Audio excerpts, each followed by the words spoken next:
नमस्कार दोस्तों। दोस्तों, एनएसडीएल यानी national security and depository limited, इन्होंने अपने क्वार्टर 3 के नंबर दोस्तों पेश कर दिए हैं।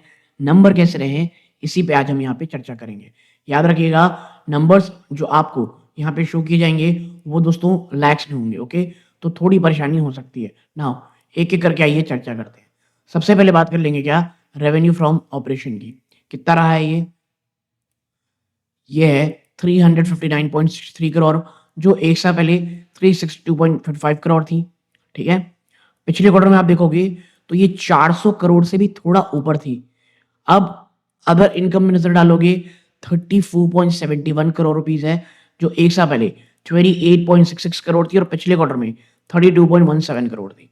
तो आपकी टोटल इनकम क्या रही, 394.34 करोड़, जो एक साल पहले 391 करोड़ थी और पिछले क्वार्टर में नंबर 432 करोड़ था। यानी देखो, क्वार्टर ऑन क्वार्टर में गिरावट है, ईयर ऑन ईयर में बढ़ोतरी है।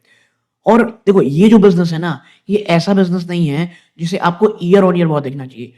क्वार्टर ऑन क्वार्टर में ये जो गिरावट हुई ना, 432 करोड़ थोड़ा ज्यादा में अब 400 करोड़ से भी नीचे, ये एक प्रेशर का कारण हो सकता है। और बाजार को आप देखोगे तो कहीं ना कहीं एनएसडीएल में ये जो भयंकर गिरावट दिखा रहा है, ये शायद उसी कारण है।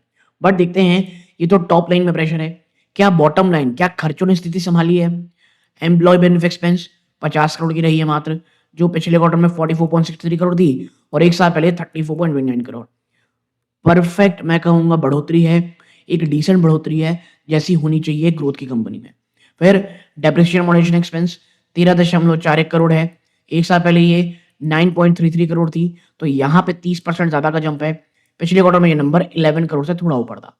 फाइनेंस कॉस्ट 1.90 करोड़ है, जो एक साल पहले 1.31 करोड़ था और पिछले क्वार्टर में 1.47 करोड़ थी। अब contribution to investor protection fund, ये कितना है, 4 करोड़ रुपए का, एक साल पहले 3.68 करोड़ की थी, पिछले क्वार्टर में 5.41 करोड़। ठीक है, फिर आते हैं कहाँ, अदर एक्सपेंसेस में 198.14 करोड़, एक साल पहले ये 233.62 करोड़ थी, पिछले क्वार्टर में 222 करोड़ से थोड़ा सा ऊपर थी। तो आपके टोटल खर्चे क्या हो जाएंगे, 267.59 करोड़, एक साल पहले ये 282.25 करोड़ थी। यानी टोटल खर्चों में आपको साफ साफ यहाँ पे बढ़ोतरी देखने को मिल रही है। अब आते हैं कहां पर, profit before share of profit of investment accounting for using equity fund tax 126.75 crore, यानी जो आपकी प्रॉफिट आई है 126 करोड़ से थोड़ा सा ऊपर है। पिछले क्वार्टर में ये 147 से थोड़ा ऊपर थी, एक साल पहले ये 108.95 करोड़ थी। अब यहाँ पे दो तरह के लोग आते हैं। पहले भैया, ईयर ऑन ईयर तो जंप आपको ठीक ठाक दिख रहा है, क्वार्टर क्वार्टर लिंक गिरावट है। अब बाजार जो 1000 रुपए के आसपास एनएसडीएल को ट्रेड कर रहा है, क्या ये जो रिजल्ट ईयर ऑन ईयर की जो तेजी है उसे भुना करके रैली दिखाएगा, या जो क्वार्टर क्वार्टर गिरावट है उसके बाद भी 1000 रुपए के नीचे एनएसडीएल जाएगा, ये हमको देखना रहेगा। फिर बढ़ते आते हैं और देखते हैं क्या कि टैक्स खर्चों के बाद आपका नेट प्रॉफिट, आप कह सकते हैं प्रॉफिट आफ्टर टैक्स क्या रहा है, वो रहा है आपका 89.67 करोड़, एक साल पहले ये 85.80 था, तो साल दर साल में भी जंप है। पिछले क्वार्टर में ये 110 करोड़ था, उससे काफी गिरावट है। क्वार्टर क्वार्टर ये बहुत बहुत बड़ा झटका है। ठीक है, अब जब हम नीचे चलते हैं और बात कर लेते हैं क्या ईपीएस की, आप पाते हो 4 रुपये 48 पैसा है, एक साल पहले 4 रुपये 29 पैसा थी, पिछले क्वार्टर में ये 5.5 रुपए की भी ऊपर थी, 5 रुपए और 52 पैसे।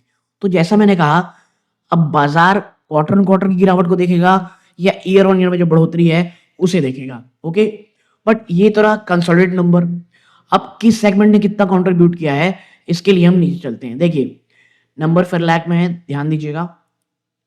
सबसे पहले डिपॉजिटरी बिजनेस इनका 168.98 करोड़ का बिजनेस हुआ है, एक साल पहले ये नंबर 148.28 करोड़ था, पिछले क्वार्टर में 204 करोड़। यानी जो डिपॉजिटरी बिजनेस है, जो मेन ब्रेड एंड बटर है, उसी में कमी आई है।